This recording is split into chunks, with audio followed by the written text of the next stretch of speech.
What's up, guys? This is Adi from Tilos International, and I'm here to chat about the huge win that Olympiacos just had against Volos. 3-0, utter domination. And before we start chatting about it, guys, don't forget, like and subscribe if you don't already. If you like everything you hear here, help us continue to grow the community. Every single engagement is extremely important. It helps us find more red and right fans.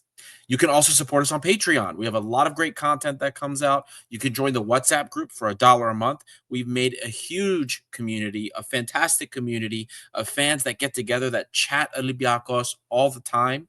We also get into some other arguments and debates, but it's a wonderful community.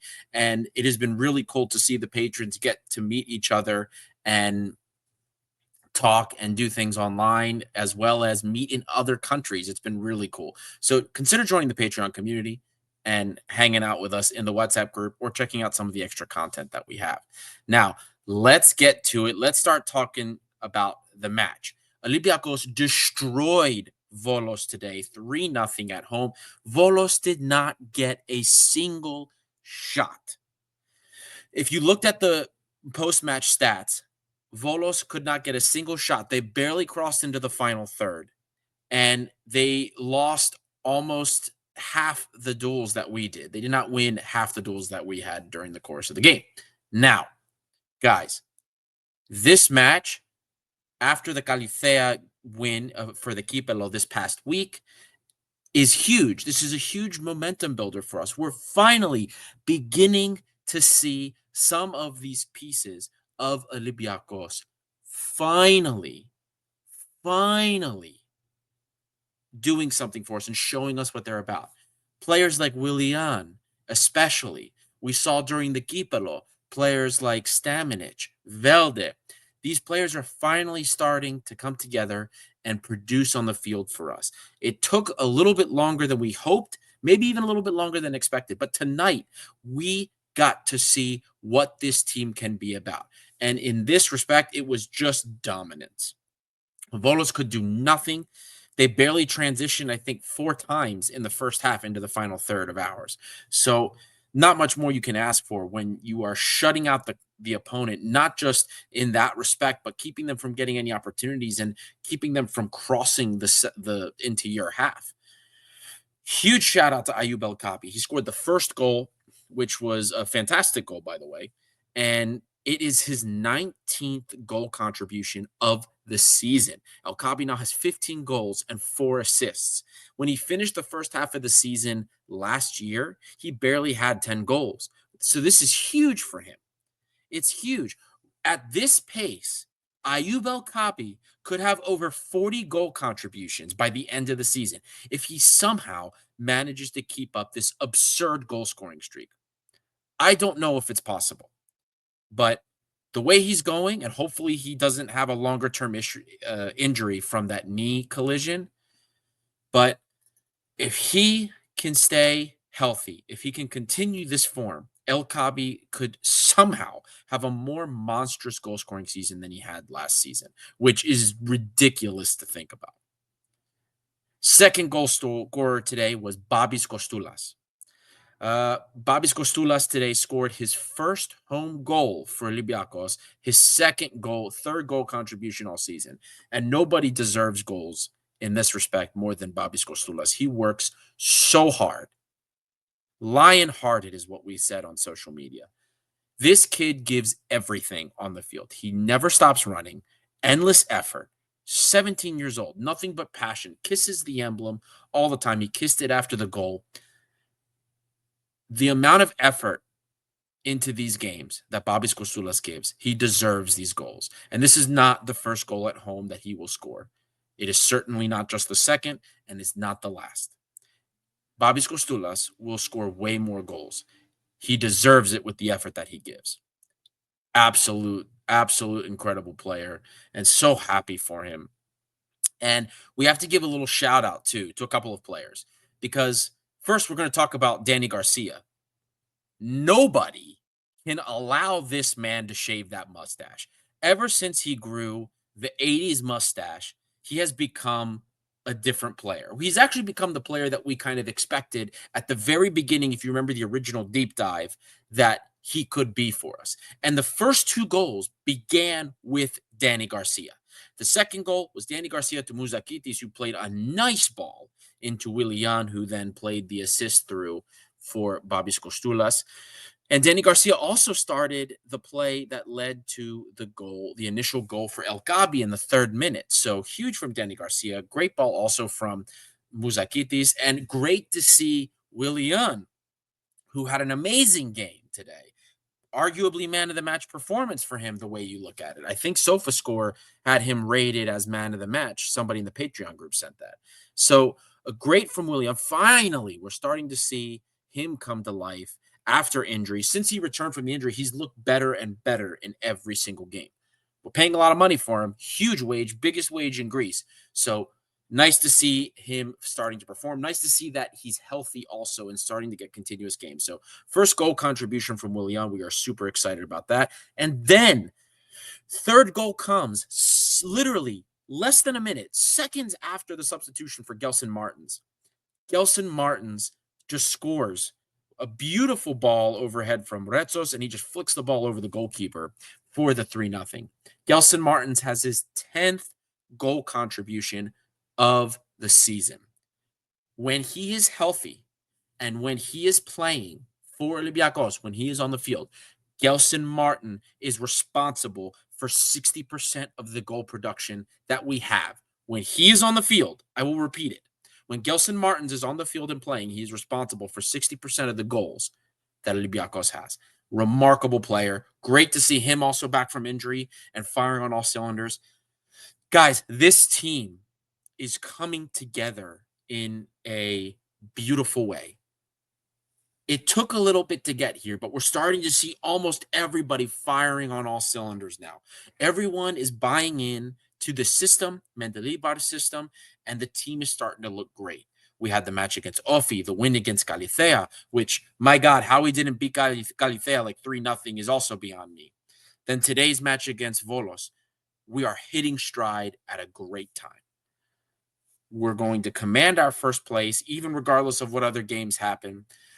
The momentum is fantastic going into the match against Twente in the Europa League. Huge, huge, huge, very important. And despite the fact that we're starting to play well and things are starting to come together better, that doesn't mean we don't need some reinforcements. Obviously, we need another left back because Apostolopoulos is not quite really where we would like him to be.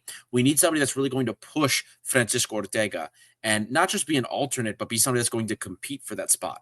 Ortega needs the competition for him to get better. He's another one that's gotten better since he came back from injury, but we do need more from him. A left back is a priority in the upcoming window. And because of the injury concerns that we've had, the issues with Masuras' form, we definitely need another winger slash playmaker. But for me, that's really all we need. 1-2 signings max in the winter, and this team looks fantastic. Going back to the game today, I don't think you can have many complaints. We started off fantastic. Then between the 15th and we'll say the 40th minute there wasn't really a whole lot of things materializing.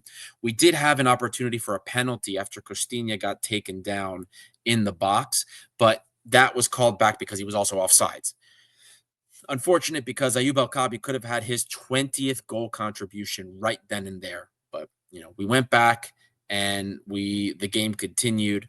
We saw a lot of positive movement. The movement around Danny Garcia, again, like I said, was great. The defense was solid. Nobody was getting around anybody in our back line. This back line is so deep. It was very nice to see. The unfortunate thing, couple of minor unfortunate things. We did see Koutsivis, Isidoros Koutsivis, the young 19-year-old center back that is currently with the U19. He was with on the roster today in the squad list. He was on the bench. He didn't get used today. Instead, Mendilibar elected to sub in Julian Biancon for Panos Retzos. Not a move I necessarily agree with. It really annoys me sometimes how often Jose Luis Mendilibar switches out our center backs. I really don't like it. But anyway, I digress. So he made the switch there. It would have been nice to see Papacanelos, maybe even Bakulas continue to stay rostered following the Kipelo, following the Greek Cup. But the U19 had a match to play as well. They also won and continued their dominant form going into the season. Quick aside on the U19s, the U19s could get to the break, depending on how the future matchups go, including their UEFA Youth League second leg against Trenton. They could finish and get into the winter undefeated, which is insane. They've won every single game. The only game they have not won was the first leg in Slovakia against Trenton, where they drew them 1-1.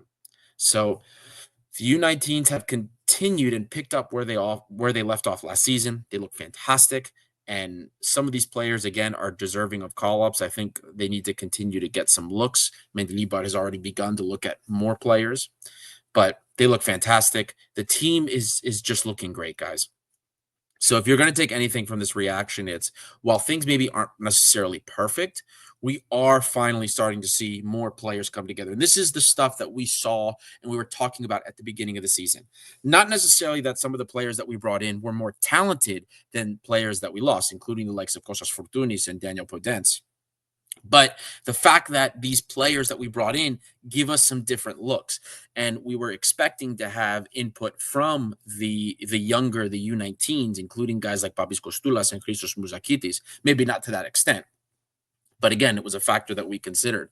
And now that we're starting to see other players finally hit their groove, this team is looking way more balanced and looks like it has way more depth, which is sort of what we expected. It's a shame it took as long as it did, but sometimes this happens. You can't always wave a magic wand and expect everybody to work together perfectly. Some things take time. And Mendilibar, it took him a couple of months, but now all of these players, especially when they're staying healthy, are hitting their stride and things are looking better. Few great results in a row against types of teams that we have struggled against earlier in the season.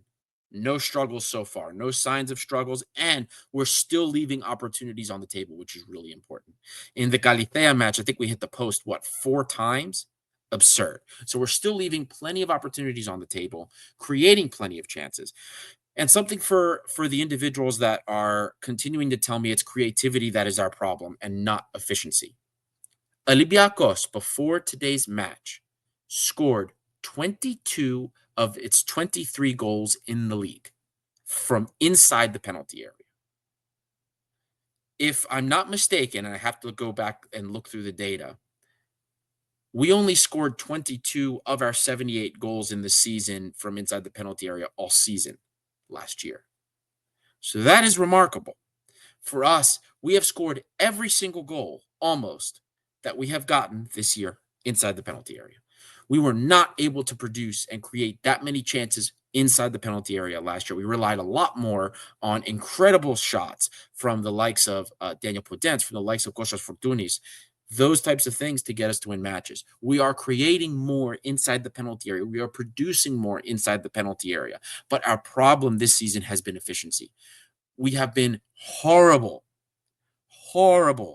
on a whole, if we look at the average, with our shot efficiency, getting shots on target and converting those chances. For the first time this season, and we are still slightly, depending on what happens with this game, of course, but before this Volos game, we were still underperforming XG. Olympiacos has never finished a season where it has underperformed XG ever. Not since they've been keeping track of that type of data. So now with the win against Volos, I think we'll probably finally be beyond that. But until this point, we have been underperforming relative to our XG. Really important, guys, because all of this data continues to tell us that the efficiency of Olympiacos in our shot conversion, our goal conversion, is the problem, or has been the problem. Not necessarily that we cannot create or manufacture opportunities. This team can manufacture opportunities. It has continued to manufacture opportunities. And we are finally starting to see, once we're able to convert even a modicum of those chances, what that means and what it can create for us. So let's hope that this doesn't stop. I really believe in the guys. Again, I'll repeat, from my end, I only see a couple of transfers that need to be made, not 3, not 4. And I think this team can really go far and make us proud in the Europa League. So big win today. We're looking to Thursday. Full strength squad, no other injuries again, unless something is reported about El Kabi from his collision with his knee. So, but he looked okay to end the game despite limping a lot in the first half after it. So we're going to hope for the best there. We're excited.